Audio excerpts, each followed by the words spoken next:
conflictos y corrección. Tiene que haber una determinación y una corrección en algún momento frente a las cosas que no se están haciendo bien. ¿Me sigue? Muy bien. Verso 17. El suegro de Moisés le dijo: no está bien lo que haces. ¿Sabe qué significa eso? Punto número 4. Los líderes tienen que tener criterio. A veces no actúan con criterio. Uno tiene que ser criterioso en las cosas. La mente, ¿dónde tiene que estar su mente? En el cielo. Amén. Pero los pies, en donde Dios los puso, en la tierra. Criterio. No está bien lo que haces, le dijo Pedro. Para Moisés estaba bien lo que estaba haciendo. Pero alguien tiene que venir y decirse.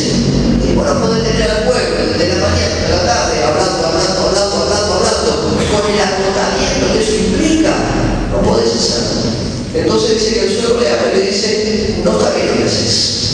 Cuarto elemento para los líderes: criterio. Usted tiene que tener criterio. Como avanzamos a hablar. Miren, versículo 18: desfallecerás del todo. Lee conmigo. Tú y también este pueblo que está contigo, porque el trabajo es demasiado pesado para ti. Y le dijo: no puedes hacerlo solo. Quinto elemento, ponga ahí: evaluación de los efectos sobre los líderes y sobre la congregación. ¿Qué estaba haciendo Moisés? Moisés los mataba a estos, hablando de la mañana de la tarde. Usted tiene que, a la hora de hacer cosas con su equipo de servicio o con su gente, evalúe los efectos sobre su vida como ministro, como líder. Evalúe los efectos sobre su gente. Usted no puede exigirle a un equipo de obreros, a un equipo de trabajo, a un equipo de ministerio, que durante los 7 días estén 24 horas compenetrados en atender a usted y en que usted quiere hacer para el ministerio. Puede, porque la persona en algún momento va a tener que parar a comer, en algún momento va a tener que dedicarse a la oración, en algún momento va a tener que dormir. Entonces no le pida 7 días de 24 horas cada uno full time con usted. Eso se llama evaluación de los efectos sobre la gente y sobre su vida también. Número 6, ¿qué es lo que dice el versículo 19? Sigue hablando Pedro: oye ahora mi voz, yo te aconsejaré y Dios estará contigo. Está tú por el pueblo delante de Dios y somete tú los asuntos a Dios. Ahora, ahí usted va a encontrar en ese texto, verso 19, 4 elementos. Estos elementos uno los tiene que tener. 4 elementos. Número 1, preparación. Miren lo que le dice Moisés: oye ahora mi voz, yo te aconsejaré. ¿Qué hubo ahí? Oye ahora mi voz, preparación. Yo te aconsejaré. ¿Qué hubo ahí? Consejo. Usted no puede tener un liderazgo carente de consejo, o por lo menos alguien que le sugiera algo. Usted no puede solo con todas las cosas. ¿Qué hay ahí? Primer elemento, preparación. Segundo elemento, le dice Moisés a Pedro: Moisés, yo te aconsejaré. Su liderazgo tiene que estar revestido de consejos, porque dice Proverbio: en la multitud de los consejos, ¿qué hay? Sabiduría. Entonces usted no quiere que se la sabe toda. Vamos perdidos si la hace toda. Pida consejo. Mire, preparación, consejo. Después, otro elemento, representación. Dice el versículo 19: Dios estará contigo. Estate tú por el pueblo delante de Dios y somete tú los asuntos a Dios. Hubo preparación, hubo consejo, hubo, ¿qué más? Representación. Cuarto elemento, hubo un establecimiento de procederes. Somete tú los asuntos a Dios, Dios estará contigo. No es que si el pastor no me escucha, habla yo directamente con Dios. Hay un procedimiento que los líderes tienen que respetar. ¿Está bien? Su liderazgo tiene límites. Los límites que los ministros marquen, su liderazgo tiene límites. Tiene que tener límites. Porque si no la cosa se descontrola. Entonces, por lo tanto, tendrá preparación, tendrá consejo, representará lo que le corresponda delante de quien corresponda y habrá un procedimiento que lo acompañará. ¿está bien? Miren, siga, versículo 20. ¿Me va entendiendo con esto, verdad? ¿Está anotando o no está anotando? Ok, versículo 20. Sigue el dato bien. Enseña a ellos las ordenanzas y las leyes. Muestra el camino por donde deben andar y lo que han de hacer. Versículo 20. 4 elementos más. Miren el punto que usted tiene para su liderazgo en un texto bíblico de Éxodo capítulo 18. Versículo 20. Primer elemento. Enseñanza. Ninguno que no aprenda no tiene nada para dar. Esto es muy sencillo. Si yo no recibo, no tengo nada para dar, ¿cómo sé lo que tengo que hacer? Usted va a un trabajo por primera vez, lo primero que te hace es enseñarte lo que hay que hacer, para que uno lo haga de la manera que corresponda. Primer elemento, versículo 20, enseñanza. Segundo elemento, demostración. Los líderes tienen que demostrar cómo se tiene que hacer la cosa. Si quieren anotar algo más ahí, ponga al lado Nehemías. Nehemías fue un hombre que trabajaba en la parte de lo suyo y le demostraba cómo había que hacer los trabajos. Demostración. Tercer elemento, explicación del trabajo. Usted no puede pretender tener un equipo de ministerio y soltarlo a la deriva así, y poniéndole la mano y luego le manda. Tiene que haber una explicación del trabajo. Esto tiene que ser hecho de esta forma. Esto tiene que desarrollarse de esta forma. Muéstrales el camino por donde deben andar, le dijo Pedro a Moisés. ¿Sabe qué significa? Demuestre cómo tienen que ser hechas las cosas. Su gente va a aprender más por lo que vea de usted que por lo que usted hable. Amén. Vamos, la gente va a aprender más por lo que ve de uno que por lo que uno habla. Aprende más. Enseñanza, demostración, explicación del trabajo. Cuarto elemento, delegación. Necesitamos delegar responsabilidades. ¿Cómo uno va a saber si una persona cumple o no cumple? ¿Cómo uno sabe? ¿Sabe cómo uno sabe? Delegándole una responsabilidad. Dice la palabra, lo poco me ha sido bien, de lo mucho te pondré. Perfecto, habilítelo para lo poco, por lo menos.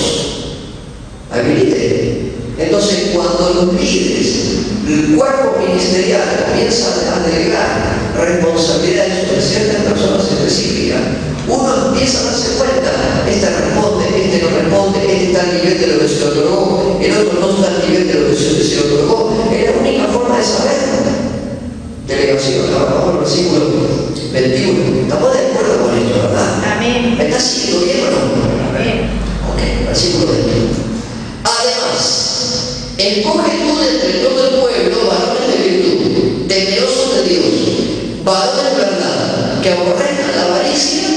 Y note esta palabra, por favor. Ponlos. Hay una otra versión que dice establecelos. Hay una de las versiones modernas que dice habilítalos. Ponlos.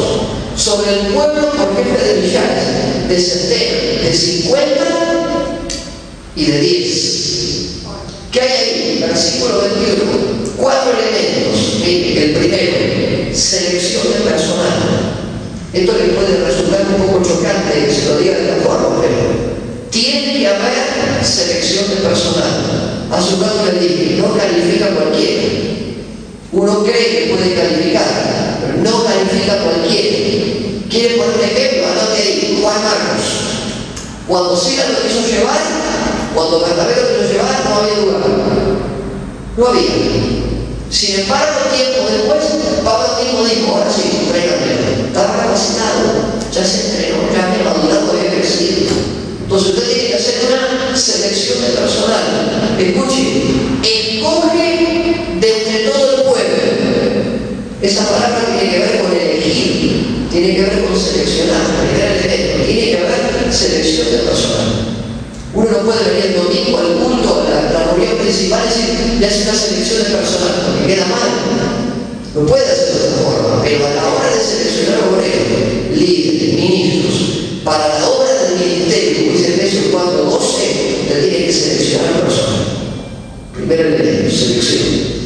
Segundo elemento, calificación. Hay gente que cree que califica, pero hay que ver si la persona está calificada o no. Hermano.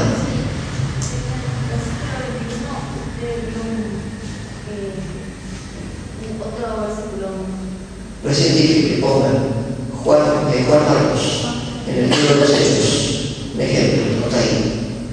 Selección de personal, primer elemento, segundo elemento, calificación. ¿Está bien? La gente tiene que estar calificada. ¿Quieren agregar algo a eso? Como han hecho en el capítulo 6. Para servir las mesas, eligieron gente del primer nivel, lleno de fe, lleno de espíritu, lleno de sabiduría. No a cualquiera. Atender las mesas. A veces dicen que atender a la mesa ponemos cualquiera. No iba a cualquiera ni a atender la mesa. ¿Está bien? Selección, calificación, tercer elemento, asignación de responsabilidades. El término de su Biblia dice polos. Hay una versión que dice habilítalos. Significa que la persona se le confíe una responsabilidad para que haga un trabajo determinado.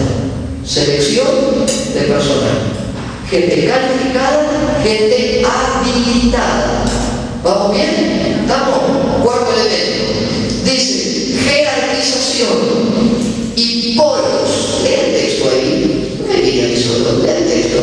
Dice y polos por jefes. Significa que van a estar habilitados jerárquicamente. ¿Está bien? No hay que decir, bueno, anda a trabajar y voy a tomar por vos. No. Tiene que haber una jerarquización. ¿Está bien? Sea un obrero, sea un discípulo, sea un predicador, sea quien sea, no importa.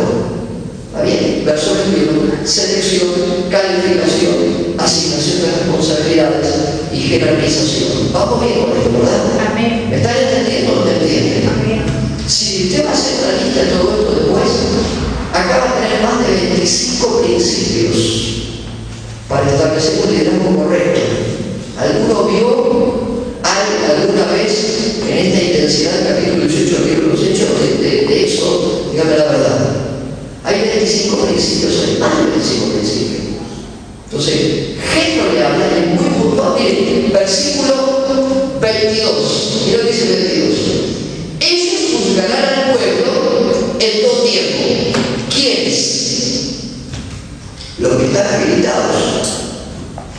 No Moisés. Ellos juzgarán al pueblo en todo tiempo. ¿Quiénes? Los que fueron seleccionados, los que estaban en condiciones, los que estaban jerarquizados, habilitados. Ellos juzgarán al pueblo en todo tiempo. Y todo asunto grave lo traerán a ti y ellos juzgarán todo asunto pequeño. Así aliviarán la carga de sobre ti y ellos la llevarán contigo. Verso 22, 3 elementos. Mire la palabra. Primer elemento, amplitud de control. Esto no significa que un obrero no va a tener límites. Significa que va a haber un marco de amplitud para el desarrollo de la responsabilidad que se le dio. ¿Está bien?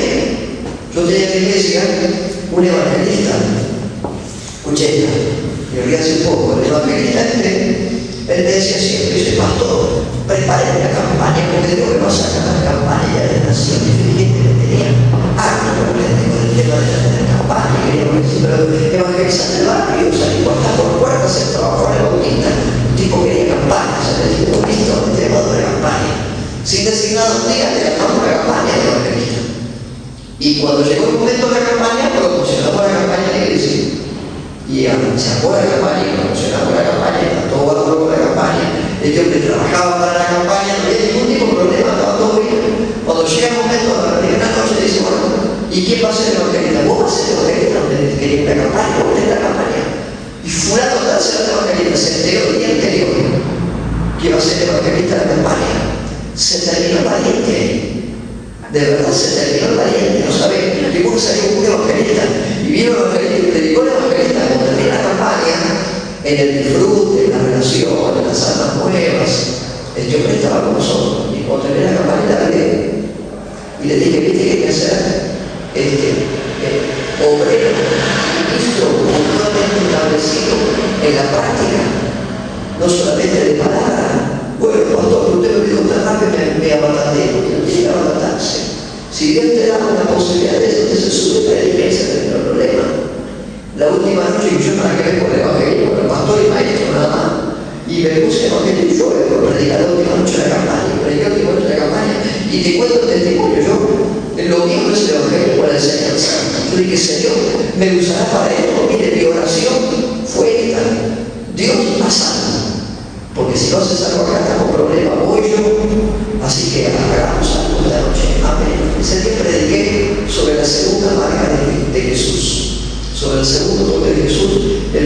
del ciego del Zaire.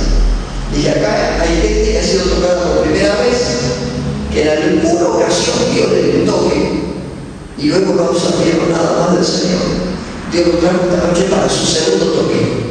Y empezó a pasar gente. Yo cuando vi a la gente empezó a pasar un dinero que tenía por ahí atrás, que era una iglesia conocida, y cumple tu ministerio, muy bíblico, ¿no? Cumple tu ministerio, tú. Y al decir, bueno, hizo el llamado, ministrar solamente. Y tuvimos una cosecha durante 5 días extraordinaria en una ciudad del norte. Tremendo fue. Entonces cada cual a su lugar con amplitud de control, pero limitado y controlado en su amplitud de control. Bien, amplitud de control. Después, segundo elemento, versículo 22, evaluación del juicio. Alguien tiene que evaluar el funcionamiento, alguien tiene que evaluar tu criterio, alguien tiene que evaluar tu desempeño, tiene que haber una evaluación. Tercer elemento, límite de decisión. Las personas van a estar habilitadas, los obreros estarán habilitados, jerarquizados, cada uno funcionando en su nivel, pero cada uno con la limitación que le corresponda. Hasta acá usted puede llegar. Y el otro dirá, sí, amén.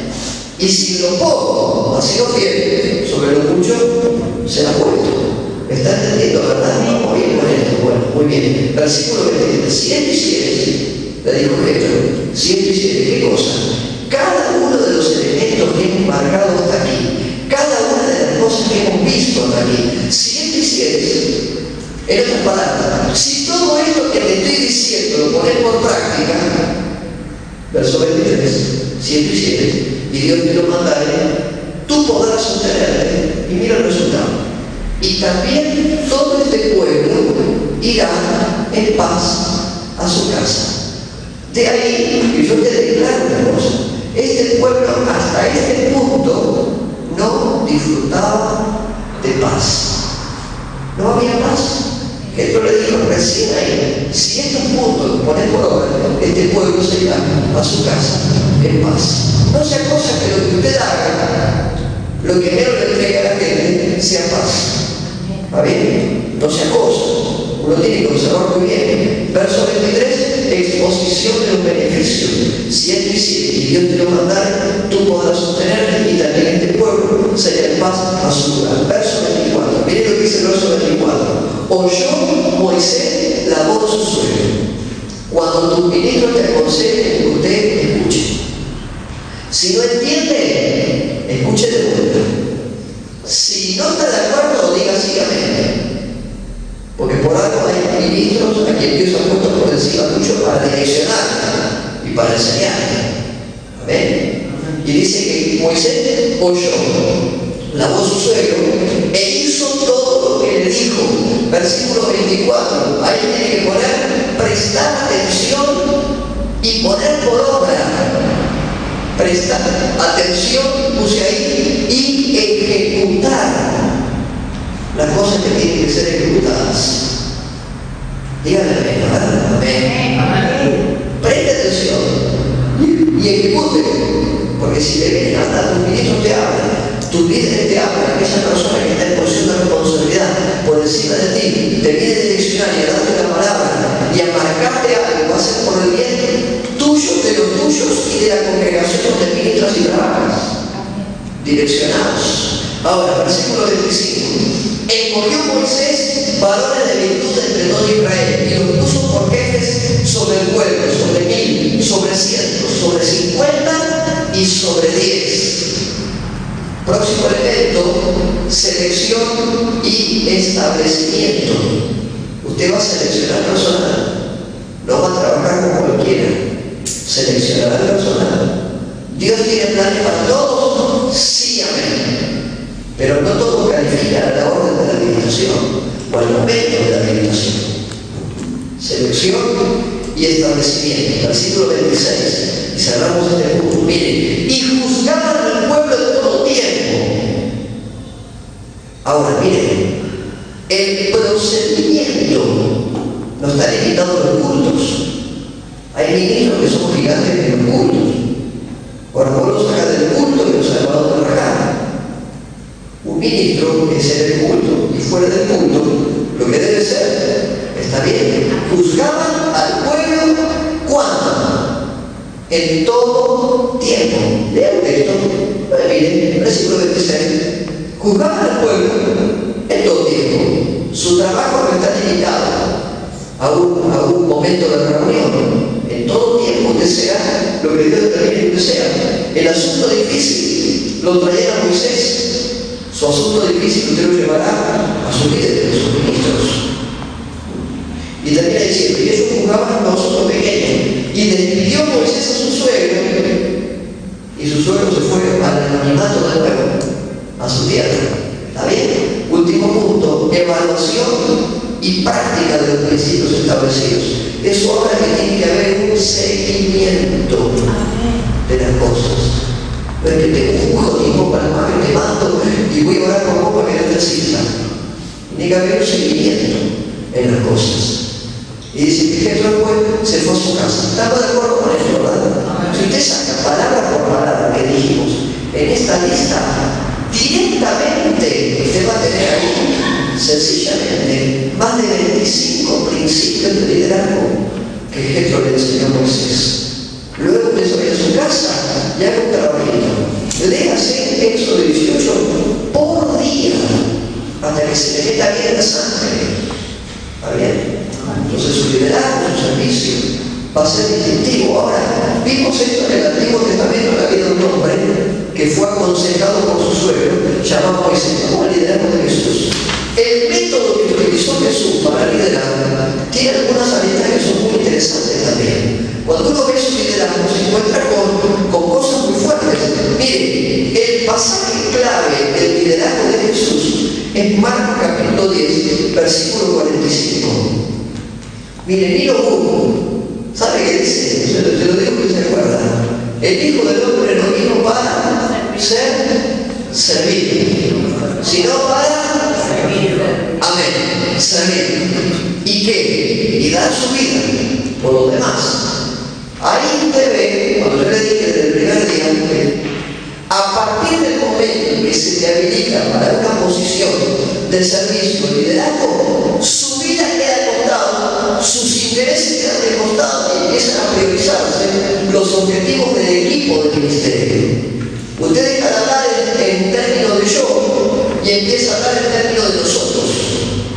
¿Está bien? Marcos 10:45. El servir era la característica indiscutida que tenía Jesús. Y su ministerio estaba marcado por otras cosas. Mire, su liderazgo fue un liderazgo de servicio. En primer lugar, anote esto cuando hay acá.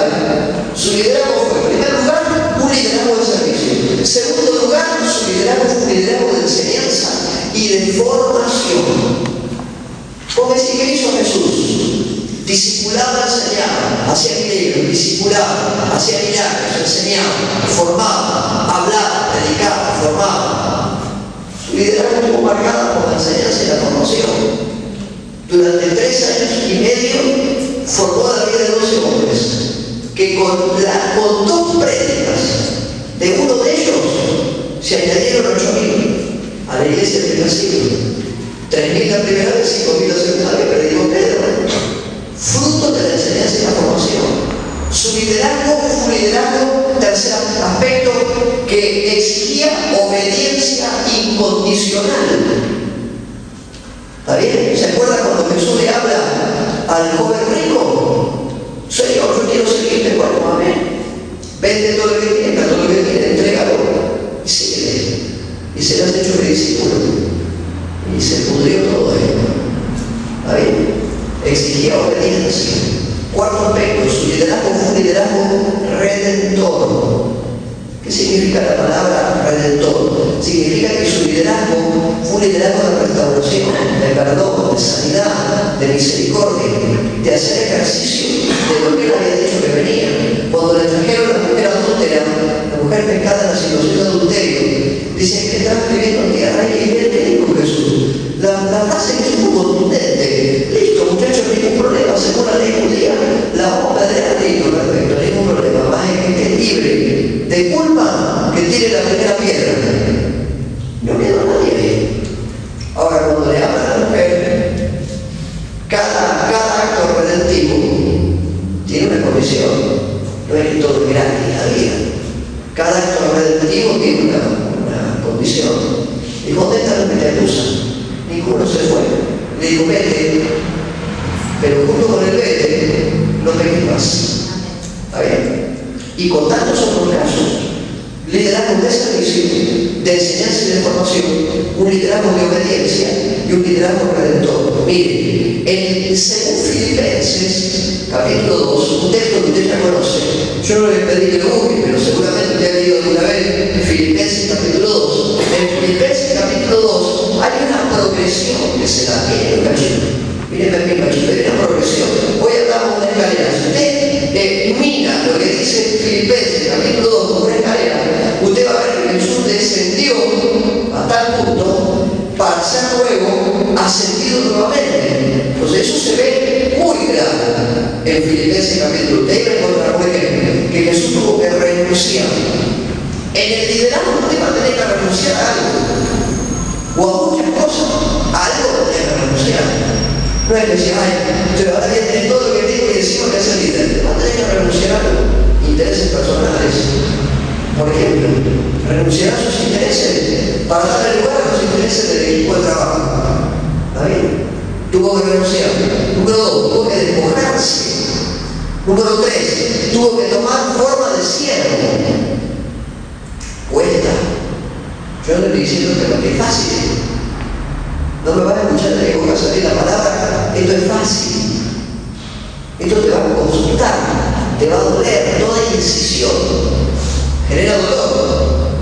Sin embargo, a la larga, el fruto es el mejor premio. No te será fácil. Tuvo que renunciar, tuvo que despojarse, tuvo que tomar forma de siervo y tuvo que humillarse a sí mismo. ¿Está bien? Ese es el camino que el Señor no solo eligió, sino que es el camino que el Señor demostró en la práctica a los discípulos. ¿Anotó eso? Cambió la práctica. Según Filipenses capítulo 2, Jesús tuvo que renunciar. La primera parte para ser un líder siervo es renunciar a aquellas cosas que uno las tiene agarradas. Tuvo que despojarse. Aquí es donde dejamos nuestra voluntad y nuestros deseos. ¿Está bien? Usted va a dejar, por ejemplo, investidura, éxito, poder, estatus, rango, reputación y empezará a pelear por el equipo de trabajo. Tomará forma de siervo. Significa que uno va a ser siervo en la práctica, no de palabra. A veces nosotros usamos muy rápido el término siervo. El siervo se muestra en la práctica, no en la palabra. Y tuvo que humillarse. Seguimos. ¿Está bien? Entonces, a la luz de estas cosas, uno va a marcar algunas cuestiones. Y con esto quiero ir terminando porque la hora avanza. Escuchen. Primera pauta para que usted desarrolle un liderazgo espiritual efectivo. Si a la luz de lo que Jetro le habló a Moisés, escúcheme con atención. Si a la luz de lo que Jetro le habló a Moisés, y a la luz de lo que aprendemos en la vida del Señor Jesucristo, de su ministerio, y ni hablar de las lecciones que uno puede aprender de Pedro y de Pablo, que se nos va otro mes y lo tenemos que ver en Pedro y Pablo, pero a la luz de lo que hemos visto, uno puede elaborar una escala de pautas que son importantes a la hora de decir, bueno, yo voy a orientar mi ministerio con todo esto que he aprendido a establecer a la cosa más importante, o establecer en un punto.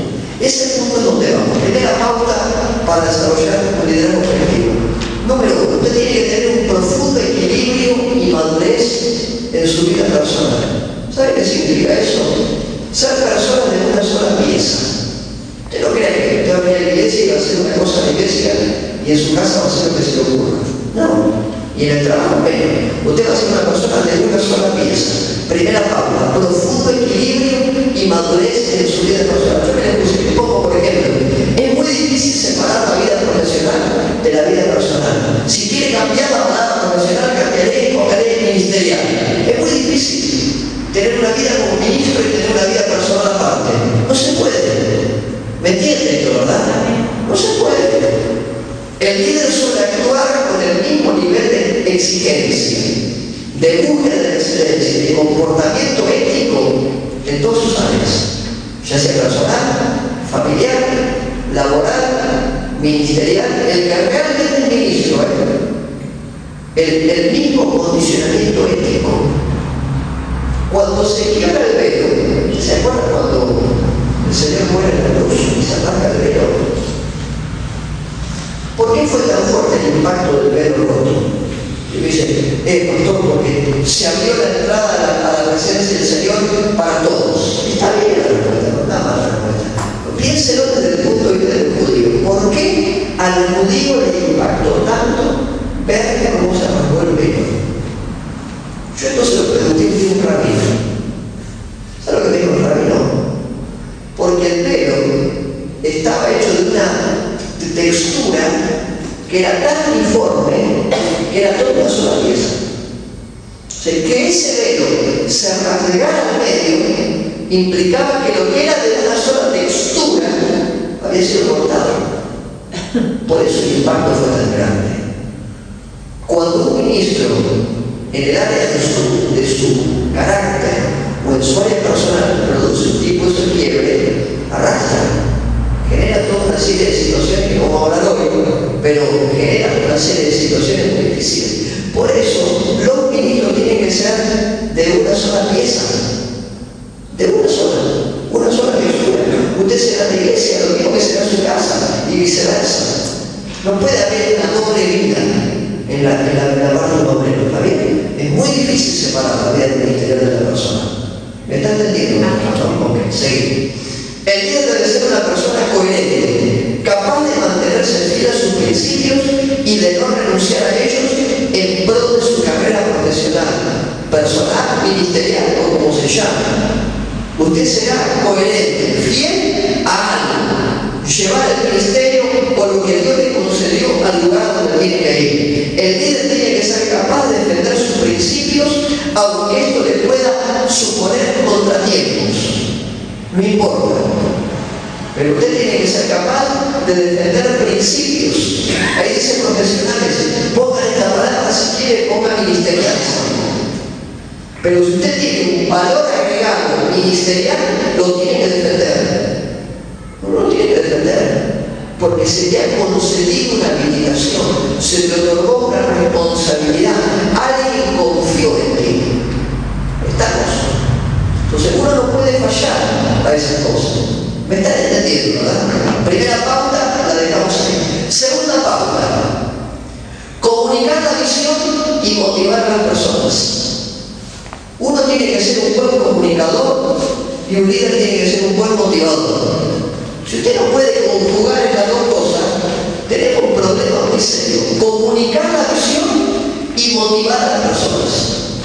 ¿Está bien? Yo voy a decir, yo no sé ni orar, y cuando hago enojo seguida no puedo verborrágicamente declarar nada. Problema. Porque los líderes comunican visión. Moisés comunicaba, Josué comunicó a dónde iba el pueblo. Nehemías supo comunicarle la visión de restaurar los muros a la gente que vino con él, que muchos de los que vinieron con él no eran judíos, eran de Babilonia. El rey se los mandó para edificar los muros. Entonces, es lo mismo que yo le digo, vamos a hacer un trabajo para ellos con un impío. Hay que explicar al impío algunas cuestiones que tienen que ver con la idiosincrasia espiritual nuestra. ¿O no? Para eso se necesita ser buen comunicador y buen motivador. El liderazgo es la capacidad de conseguir seguidores. ¿Está bien? Mire lo que le puse abajo. El liderazgo cristiano está marcado por algunas pautas. Por ejemplo, procura servir antes que dominar. Recuerden, Marcos 10:45. El punto target de Jesús, Marcos 10:45. Procura servir antes que dominar. Escuche, el líder estimula. ¿Está bien? Usted no puede ponerse delante de un obrero y permítame el término, no digo que lo van a hacer, pero vamos a hacer una suposición. Usted no puede decir, te quedes calado porque no servís para nada. Todo lo que planificaste hace mal, o sale mal. No puede decir eso a un hermano que Dios te lo puso por delante y que tus ministros te lo confiaron para formarlo. No se puede, imperdonable. ¿Está bien? Uno está puesto para qué? Para estimular, alentar, para inspirar. Escuche, un líder respeta antes que explota. Respeta. Hoy hay mucha manipulación. y hay mucha explotación en nuestros ámbitos, lamentablemente. ¿Está bien? En algunos lugares, o en muchos, o voy a decir en algunos. Por lo tanto, sepa tu buen líder, respétate y explota. Reflexiona, ora y obra conforme a la palabra de Jesús. ¿Está bien? Pauta número 1, gente de una sola pieza. ¿Está bien? Usted va a hacer la misma cosa en su casa y en la iglesia. Si alguno tiene problemas con esto, bueno, no diga nada, pero haga algunos ajustes. ¿Está bien? Segunda pauta, comunicar visión y motivar a la gente. Usted tiene de doblemente discutir comunicación y motivación. Tercera pauta, establecimiento de prioridades. Hay un principio que yo quiero compartírselo, que es el principio de Pareto. Este hombre, Pareto, ¿alguien escuchó hablar del principio de Pareto alguna vez? Nunca. Bueno, vamos a descubrir un principio que lo dijo un hombre hace ya mucho tiempo, un filósofo. Y él enseñó que el principio de Pareto es el principio 20/80. Entiéndame bien esto y no tenga cuestiones. Principio 20/80. Él dice que el éxito o los buenos resultados es el logro progresivo de una meta determinada. ¿Qué significa? Que el 20% de sus prioridades a usted le va a entregar el 80% de su producción. Eso decía Pareto, se lo digo de vuelta. Él decía que el 20% de sus prioridades te van a dar el 80% de tus resultados. Si usted invierte en 4 cosas, ¿qué cosas? Usted tiene que invertir tiempo, usted tiene que invertir energía, usted tiene que invertir, número 3, dinero, y número 4, personal. ¿Está bien? ¿Para qué? Para poder establecer este principio que tiene que ver con el desarrollo de lo que Dios le ha puesto a cada uno. Ahora yo le calzo la lista de puse 2 cosas que son las más difíciles que la gente haga. Una, pensar. Si uno quiere lograr que la gente piense, es una aventura. Seamos sinceros, no a todos les gusta el desarrollo pensado. Uno no le gusta. Lo otro es hacer las cosas en orden de importancia. Estas 2 cosas son las que diferencian a un profesional de un aficionado. Ahora, llevando a términos espirituales, estas cosas son las que diferencian a los líderes de los obreros. ¿Está bien? Estas cosas son las que diferencian al ministro del pueblo. ¿Vamos bien hasta ahí? Hay un capítulo que indica que usted piense, mire conmigo este dibujo, por favor. Usted piense, y concéntrese en el dibujo, bueno, escuche, usted piense cuáles son sus prioridades en el desarrollo del día, en el desarrollo de la familia, en el ministerio, en las cosas que a usted le dan una rentabilidad. ¿Cuáles son sus prioridades? Usted se va a dar cuenta que el 20% de sus mejores prioridades o de las primeras cosas que ocupan el principio de su lista, a usted va a entregar el 80% de su producción. ¿Está bien? Piense en el concepto del trabajo. Piense en el concepto del ministerio. Cuando uno sirve al Señor, ¿qué cosas son las que más te agradan hacer? Entonces uno decir, pastor, a mí me agrada hacer tal cosa. Bueno, perfecto. A lo que te agrada le vas a poner tu energía, le vas a poner tu tiempo, le vas a poner tu dinero, le vas a poner tus ganas, vas a poner hasta lo que no tenés. Y eso va a estar en la punta de tus prioridades, y evidentemente lo que más te gusta es para Dios, te va a dar la mayor producción y la mayor rentabilidad, porque lo vas a hacer con ganas. ¿Está bien? Ahora, todo el resto de las cosas de tu lista ocupa un lugar un poco prioritario. ¿Me entiende esto? Mire, si uno dice, ¿quién aplicó esto bíblicamente? ¿Sabe que el Señor Jesucristo fue hacedor y portador de la enseñanza? Dice, pastor, ¿cómo se va a relacionar todo esto? Piense en el tema de los apóstoles. ¿Cuántos apóstoles tuvo el Señor Jesucristo? ¿Cuántos eran? Dígame cuántos eran. 12. Perfecto. Pensé que me habían dicho un romano. 12. Muy bien. Usted tiene la lista de Jesús. 12 apóstoles, 12 personas a las cuales él invirtió 3 años y medio de su ministerio. ¿Está bien? Dígame, de esos 12, ¿cuántos fueron los que compartieron sus momentos más íntimos? De ahí hubo algunos que compartieron sus momentos más íntimos. ¿O no? Juan, Jacobo. 3. Ahora usted haga la cuenta. ¿Cuál es el 20% de 12? ¿Vio? Ahora, escuchen. Si uno dice que el Señor tuvo muy clara la practicidad de esto, y uno dice, si él de sus 12 tuvo su mejor 20% y invirtió tiempo de excelencia en su mejor 20%, ¿estamos de acuerdo? Va siguiendo, ¿no? La rentabilidad que el Señor obtuvo a través de esos 3 fue mucho mayor que con el resto. Fíjese, en la iglesia del primer siglo, usted va a ver a lo largo de todo el libro de los Hechos, que hay 3 personajes que son claves. Pedro y Juan se roban más de la mitad de la escena. Usted ve capítulo 3, Pedro y Juan, la puerta de la hermosa. Capítulo 4, Pedro y Juan ante el Sanedrín. Capítulo 5, cuando pasa lo de la nariz antigua, Pedro y Juan. Cuando predica, primer mensaje predica Pedro, segundo mensaje predica Pedro. Se da una secuencia ahí, que la Biblia dice Pedro y Juan, no dice Juan y Pedro. Usted no va a encontrar ningún libro de los Hechos, ninguna Biblia que diga Juan y Pedro estaban juntos en la puerta de la hermosa o en la entrada del templo. Dice Pedro y Juan en el templo de la hermosa. Ahí había un duelo, había una dupla imparable. Ahora, cuando ellos se dedican al desarrollo del ministerio, Hechos capítulo 6, que es el primer siglo, en Hechos capítulo 6 dice, nosotros tenemos que abocarnos a qué? A la palabra y a la oración.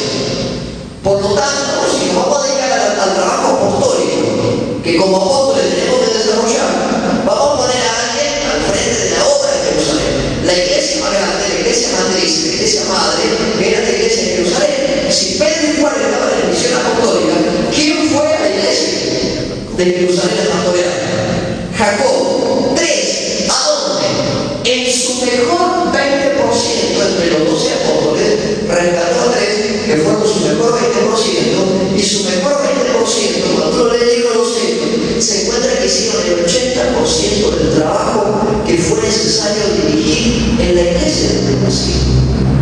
¿Me entendió? Entonces, por esto le digo, Jesús aplicó el principio de Pareto, no estaba Pareto todavía. El principio fue aplicado y Pareto seguramente lo ha sacado de un lado. ¿Me está entendiendo? ¿De verdad? Ahora, a partir de ahí usted va a notar, el 20% de sus prioridades a usted le dará el 80% de su producción. Gracias a eso, a la hora de hablar de prioridades, su mejor 20% te dará el 80% de tu resultado. Traslade esto su liderazgo al trabajo con gente. ¿Me está siguiendo? No se ocurre que ¿no? Traslade esto al trabajo con su gente. Usted tiene 10 personas en un grupo de ministerio, en un equipo de obreros. No me diga que los 10 trabajan duro y parejo, palo todo el tiempo como usted. Quiere decir que no. Usted seguramente de los 10 va a haber 2 o 3 o 4 en el mejor de los casos, que son los más agarridos, laburan a tiempo y fuera de tiempo, no tienen ningún problema y todos son buenos o menos cuentan. ¿Es verdad o no es verdad? Amén. Muy bien. Sobre ese margen, sobre ese mínimo de 20% que va a dedicar tiempo, energía, dinero y personal, y lo va a poner a la cabeza. Ese 20%, esos 4, no te van a traer el 80% de tu resultado en las cosas que uno quiere hacer para Dios. Ahora, cuando la gente entiende esto, los mismos que vos formaste invirtiendo tiempo, energía, dinero y personal, ellos mismos van a volcar esto en la práctica y tendrán su mejor 20%. Y será un ciclo al que hemos llamado ciclo reproductivo. ¿Estamos de acuerdo con esto, verdad? ¿Se entendió bien ese dibujo? ¿Se entendió ese gráfico? Entonces usted va a tener un equipo de personas en los cuales dentro de su equipo de ministerio, su equipo de trabajo, usted va a tener los 3 que tuvo el Señor. Y va a tener algunos a los cuales le va a poner toda la artillería, le va a poner toda la gana, va a volcar su energía, va a volcar todo su esfuerzo y va a llevarlo a un buen puerto. Ahora, anote eso y llévese el resultado. El resultado es una producción cuádruple en productividad. Lo que usted puede hacer solo será multiplicado por 4 cuando entienda que su mejor 20% va a reproducir lo que entendió de usted. Pedro, Juan y Jacobo entendieron de Jesús a donde Jesús iba y guiaron a los apóstoles, y con ellos solos y con el apoyo del resto dirigieron el 80% prácticamente del libro de los Hechos y el establecimiento de la iglesia primacía. Entonces usted no destruye esto, el resultado será una producción cuádruple de productividad, el cual representa una persona o una organización, llámese ministerio, que emplea tiempo, energía, dinero y personal en prioridades menores. ¿Está bien? ¿Se entendió, hermanos, hasta ahí? Dígame la verdad, se lo explico de vuelta, pero recuerde, el principio de Pareto nos enseña a establecer un orden y poner nuestras prioridades en lugar, y cuando uno lo traslada al área de la gente también ponga sus prioridades. Yo trabajo permanentemente con equipos de pastores y con equipos de hermanos. Y de los equipos que tengo, con algunos tenemos un tiempo diferenciado. Con algunos, pero yo entré conmigo, con algunos, no con todos. Nehemías capítulo 2, o no digo también eso, Nehemías capítulo 2, salió de noche a recorrer la ciudad y no salió con todos, salió con algunos. ¿Por qué salió con algunos? Por esos que estaban diferenciados, que son los que entendieron la visión de lo que es Dios. ¿Está bien? ¿Estamos bien hasta ahí? Ya no lo quedan cansados, sigue un ratito nos vamos. ¿Qué hora es? El tiene 14, de 15 minutos más. ¿Cómo hago para mejorar mi producción? Quiero cerrar este capítulo. ¿Cómo hago para mejorar mi producción? Muy bien, ¿cómo hacemos? Número 1, determine qué personas son el 20% de sus principales productores, o siervos, o obreros, ponga el nombre que usted quiera, no hay ningún problema. Tu primer paso, ¿cómo hago para cumplir el principio de Pareto? ¿Cómo logro ese funcionamiento que tuvo Jesús con su círculo íntimo? ¿Cómo lo hago? Número 1, determine qué personas son tu mejor 20%. ¿Está bien? Cuando uno da ese primer paso, va al segundo. Emplee el 80% del tiempo dedicado a su gente con su mejor 20%. ¿Entendió eso? Vamos de vuelta. Determine primero cuál es tu mejor 20%, tu primer paso. Usted va a decir, y piensa alguno, ¿no? El fulano que gana súper perfecto. Tu mejor 20% está identificado. Invierta el 80% de su tiempo en ese 20% ya seleccionado. Paso número 3. Invierta el 80% del dinero dedicado al desarrollo personal. ¿En quién? En el caso que se pueda, llámese dinero, llámese tiempo, llámese esfuerzo. Si no hay dinero, llámese energía. ¿En quién? En los mejores. Paso número 4. Determine cuál 20% del trabajo te da el 80% de tu rentabilidad. Uno tiene que determinar, cuando ya determinó lo anterior, elija cuál es el 20% del trabajo del ministerio del servicio asignado por prioridades que te va a dar el 80% de tus resultados.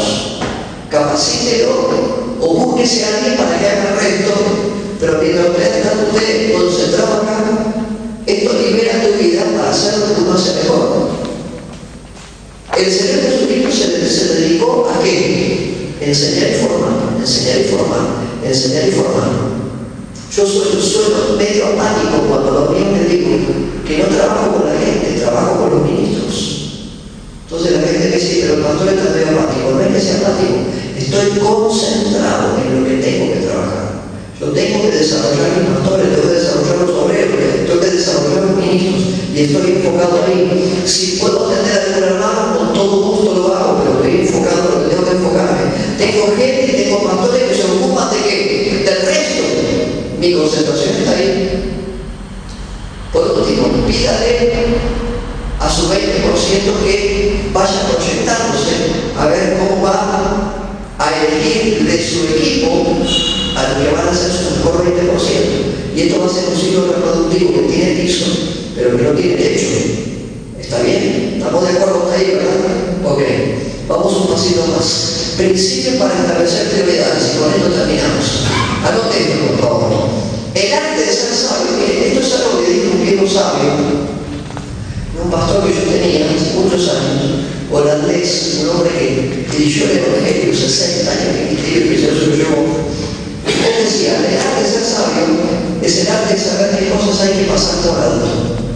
Yo era un hombre que, por ejemplo, tenía el sí muy fácil. Yo cada cosa le decía que sí, a todo le decía que sí. Después estaba conmigo, el día me decir que no. El arte de ser sabio es el arte de saber qué cosas pasan por alto. Número 2, recuerde que usted no puede tener todo. Lo peor que nos puede pasar es que uno quiera tener todo. Usted no puede tener todo. Usted va a poder tener lo que usted determine y que procure tener y trabaje para tener. No es que va a tener todo. ¿Está bien? Número 3, demasiadas prioridades te van a paralizar. Uno no puede tener. Y yo te diga, ¿cuál es tu prioridad mañana por mañana?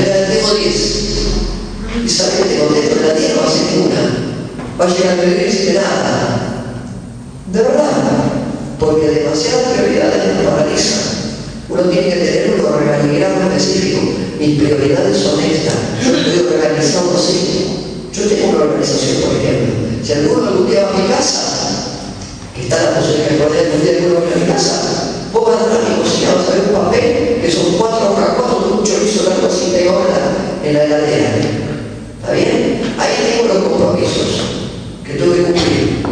Entonces cuando me levanto a la mañana, lo primero que hago es mirarme en el espejo y le digo buen día campeón. Me sigo para la cocina. Y cuando llego a la cocina tiro el papel. Me llamen por teléfono, me llame mi esposa, pase lo que pase, ese orden de prioridades se cumple. ¿Está bien? Entonces al final del día uno dice, cumplí con los compromisos que tenía asignado.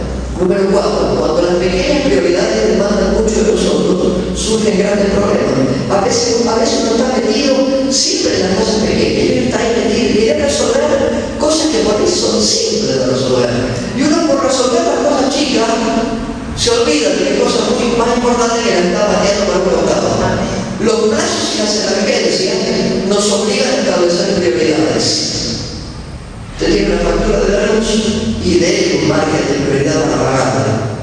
Porque si no te la cortan, te la cortaron. Entonces, en todas las áreas, lo mismo.